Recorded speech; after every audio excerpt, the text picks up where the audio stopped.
What is up, YouTube? It's me, John Avenger, once again, and welcome to another video. And this is going to be my thoughts on the pilot episode that aired last night of DC's Legends of Tomorrow. Wow, holy crap, this was an awesome pilot. It met my expectations to a T. The show looks great. It's almost cinematic because every frame of the show looks like a theatrical release, like Guardians of the Galaxy or the new Star Wars or something like that. It's got a really good TV budget. I think the cast is really solid. There's a couple of issues I had with the show, not anything major, but just, a couple issues. But I think most of the cast is great. Ciara Renee is great, Brandon Routh, and Wentworth Miller. He's just chewing up scenery. He's just awesome. He milks every scene he's in. Dominic Purcell is decent. And the rest of the cast, it's a huge cast. Victor Garber, just wow, it's a huge cast, and everybody gets their moments to shine in the show. The action's really well done.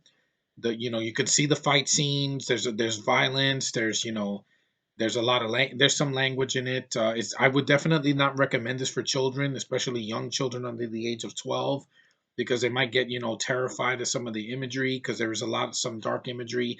I mean, it kind of starts out kind of like The Force Awakens, that your villain Savage, that's his last name.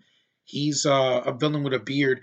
In the first 5 minutes, so this is going to contain a few spoilers. So just to let you know on the pilot, if you're interested in seeing the show, Savage goes to this town, this place, and kills the young son off screen because it's not a mature show, of the time traveler named Hunter, who is played by some actor from Doctor Who. He's one of the flaws of the show. I didn't care for the guy that played Rip Hunter.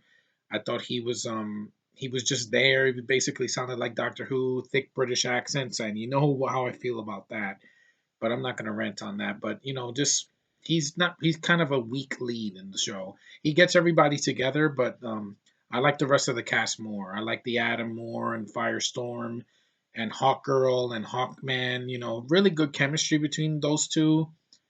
I really like the overall premise of the show, that all these people are coming together to stop this guy from destroying their futures, and it's interesting. And the show is different. It feels different from Arrow and the Flash and Supergirl and all these other DC shows. See, I don't hate everything about DC. I think this show is well done.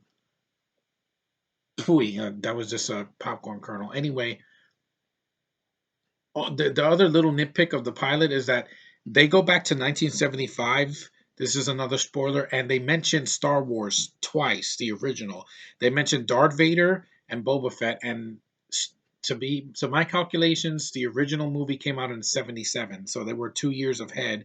Lucas was starting to film Episode 4 in 1974, 1975, but it wasn't released until 77, so that was kind of a continuity error there. But other than that, it's a very solid pilot. I would recommend it to you guys that love the DC universe. It's kind of like Avengers, but it's definitely a different group of people. They do bicker with each other, but I think the rapport works in the show. It doesn't feel forced. Just great visual effects, a nice good pace. It doesn't take forever to, it's well written. It doesn't have like stupid fart jokes or piss jokes, and I like the cast. I think that they really saved the show, and I think the show is going to have a lot of promise in the upcoming weeks and months to come.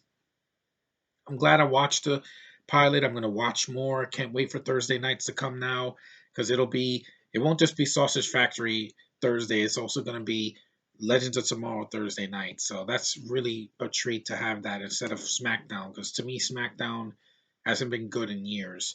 But anyway, that's my thoughts on the pilot of the Legends of Tomorrow. Awesome freaking pilot. Definitely highly recommended. If you have nothing better to see, that you're kind of tired of Arrow, The Flash, or Gotham, which has been gone for months, give this show a watch. It's really, really recommended, but not for young children, because the imagery and the violence and some of the things, some of the themes in the show might turn them off. I mean, there's themes of procreation and drugs and drinking. So that's just advisable to those parents out there that want to say, "Oh, it's a superhero show. It's not going to hurt my kids." Show some discretion, because would not want a kid to be scarred from because of this show. It's more for young teens and for adults. But as an adult, I love this show. It's freaking awesome. One of the best DC shows I've seen in a while.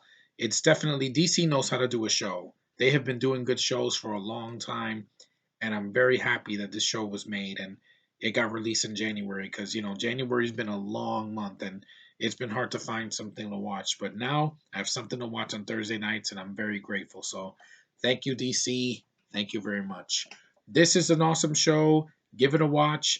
Thanks for liking, subscribing, and commenting. I forgot to say that in my last video, but do that good stuff. You guys were awesome to watch my Force Awakens video. It took a lot out of me. My voice was kind of shot at yesterday. That's why I'm not yelling today, because this show didn't make me angry.